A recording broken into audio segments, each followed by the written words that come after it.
In the mid-1960s, airlines pushed for something bigger. Passenger numbers rose, airports grew crowded, and every minute on the ground cost money. The next generation of jets had to carry more people and more freight, but they also had to leave again quickly. Douglas faced that pressure head-on. It committed to a new wide-body airliner, the DC-10, designed to keep schedules tight by making loading and unloading faster.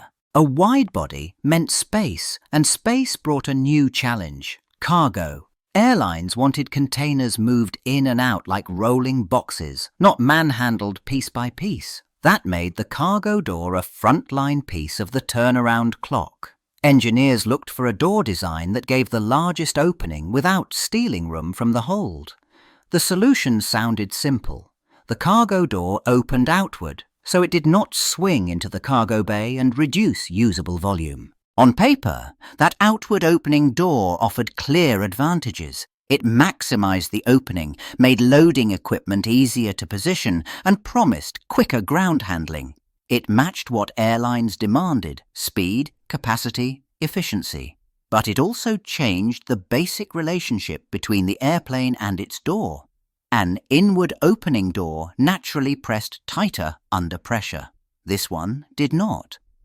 Douglas had gained space and time on the ground, and it had traded away a quiet safety buffer in the air. Engineers quickly ran into a hard truth. An outward opening cargo door did not get any help from the airplane's internal pressure. If anything, pressure worked against it, trying to push it out. That meant the door's safety could not come from simple physics. It had to come from hardware. So the door stopped being just a panel on hinges. It became a system, and that system had to work every time.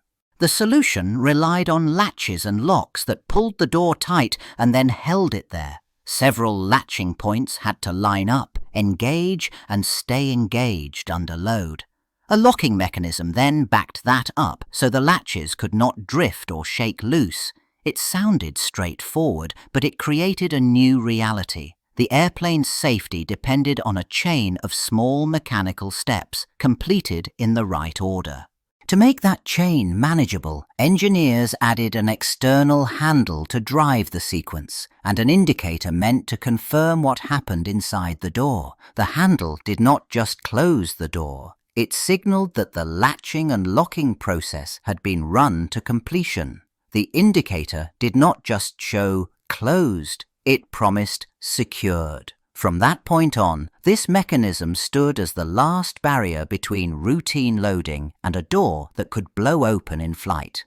Once the first DC-10s entered everyday airline service, the cargo door stopped being a drawing board idea and became a routine task done under time pressure. Crews closed it, checked the handle, glanced at the indicators, and moved on. That routine hid a new weakness. The door could be pushed into place and made to look settled, even while the latches inside had not fully rotated into their locked position. It happened because the system allowed a kind of false finish. The external handle could end up sitting nearly flush, not because everything locked correctly, but because force and alignment let parts slide into a believable position. The indicators then followed the handle, not the true latch engagement. On paper, the steps looked clear. In practice, the airplane offered a door that could pretend. Human factors did the rest. On a busy ramp, a stiff mechanism or a slightly off-fit door did not automatically feel like danger. It felt like resistance, something to overcome and complete. The process rewarded speed and a clean-looking close. And once the handle appeared seated and the light appeared normal, doubt disappeared. A hidden trap formed. The door looked secure, and that was treated as proof. In June 1972, American Airlines Flight 96 climbed away from Detroit on a DC-10, headed across the border into Canada. Minutes later, the rear cargo door gave way in flight. Because it opened outward, the pressure inside the cabin did not help hold it shut. It worked against it. The door blew open, and the airplane suddenly lost air through a hole that had never been supposed to exist. That rapid escape of air did more than frighten passengers. It punched through the structure between the cargo hold and the cabin floor, and parts of that floor failed. When it dropped, it pulled and crushed control cables that ran through the area, the hidden link between the cockpit and the tail. The crew still had some control, but not the control they expected. A simple door problem became a flight control emergency.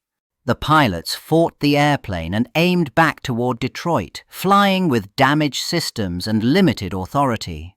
Over Windsor, the DC-10 stayed together long enough to make it home, and that narrow survival exposed the real danger.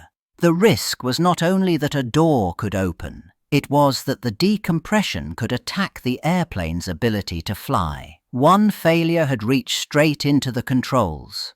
After the Windsor incident, the response moved fast, at least on paper. The manufacturer issued service bulletins and new steps for loading crews. The idea sounded simple: make it harder to close the cargo door the wrong way and make it easier to spot a bad closure before takeoff. Technicians adjusted linkages, added small changes to the handle and indicator, and told airlines to check the door more carefully. The airplane returned to service with fixes meant to reassure.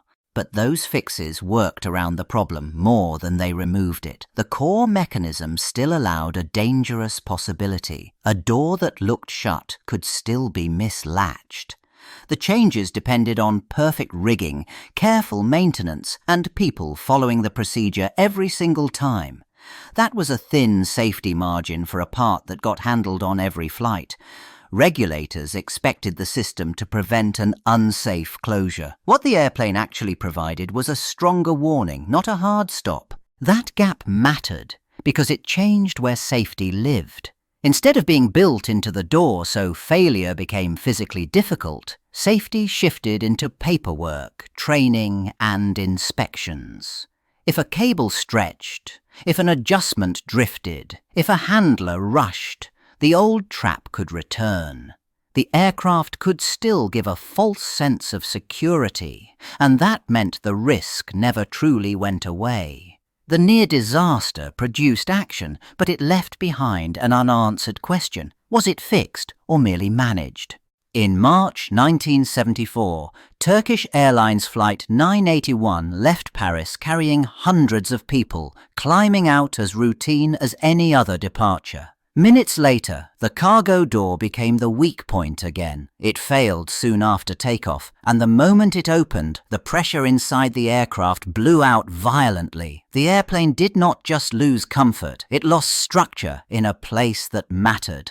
That sudden decompression did more than rip air through the cabin. It tore through the floor above the cargo hold, where critical control cables and linkages ran. In an instant, the pilot's inputs stopped reaching the tail surfaces that steered the aircraft. The DC-10 still flew forward, still had engines producing thrust, but it no longer responded like a controllable machine. The situation escalated too fast to recover. With the control system severed, the aircraft entered a steep, uncontrolled descent. Speed built rapidly, and the forces on the airframe increased as options disappeared. It impacted the ground outside Paris with catastrophic violence. There were no survivors. What had started as a single door failure became a chain reaction. Door opened, pressure exploded, systems broke, control vanished, and everyone on board paid the price. Investigators no longer treated the crash as a simple mistake made at the gate. They traced a chain that began after the earlier near disaster, when changes had been issued but not fully carried through everywhere they needed to be. Some aircraft received parts, some received paperwork, some received neither in the way regulators believed. The result mattered because the same basic risk still sat inside the system, waiting for one more weak link. The warnings that were meant to close that gap did not land cleanly. Instructions sounded technical, optional, and easy to interpret as routine guidance instead of a hard safety limit. A crew could follow the steps and still come away with the wrong confidence. That was the danger. The system allowed people to believe they had done everything right, even when the critical safeguard had not actually been achieved.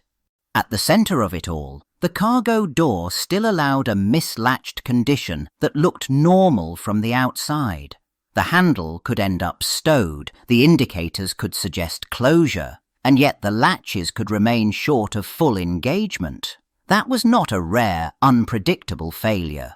It was a design that tolerated the exact sequence that killed the aircraft. Responsibility shifted from one crew's actions to engineering decisions and communication that never removed the trap. After the second failure, pressure stopped being political and became mechanical.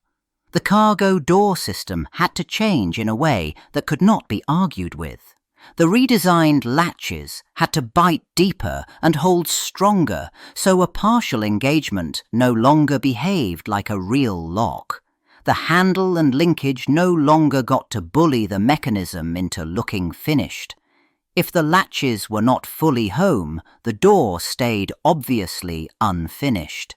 Engineers added a blunt idea. If something went wrong, the airplane needed a controlled way to breathe. Venting paths and reinforcements limited the violent pressure spike that had torn through the floor and into the control runs before. The structure no longer depended on luck and small margins. The goal was not perfection under ideal handling. It was damage control under failure, because failure had already happened, twice, with devastating results. Most important, the indicators stopped being polite hints and became fail-safe proof. The door could not present a safe signal unless the latches were truly engaged, and the system did not allow a closed handle to override that reality. The design shifted from trusting people to trusting physics. A cargo door that was not locked could no longer masquerade as locked. That single change marked a new era. The airplane had to prevent the mistake, not just warn about it. After the crash and the redesign, the bigger shock landed somewhere else, in the way airplanes got approved. Certification had relied on the idea that crews followed procedures and that warnings covered the rest.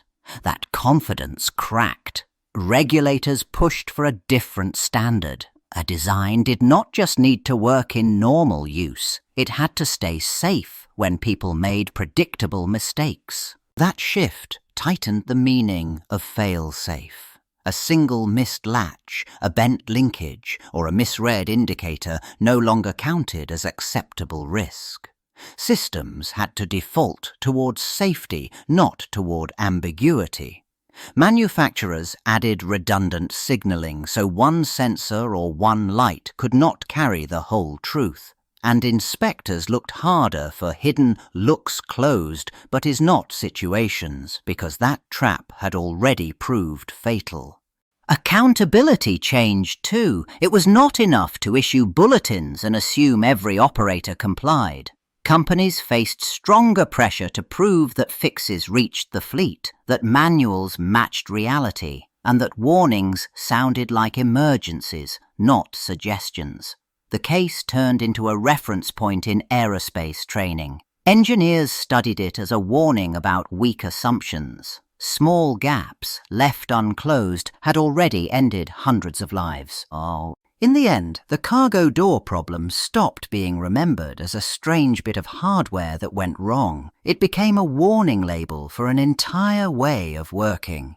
The original push for faster loading and quicker turnarounds rewarded choices that looked clever on paper, but the same pressure also rewarded shortcuts. Small compromises stacked up quietly, and the airplane carried them into the sky.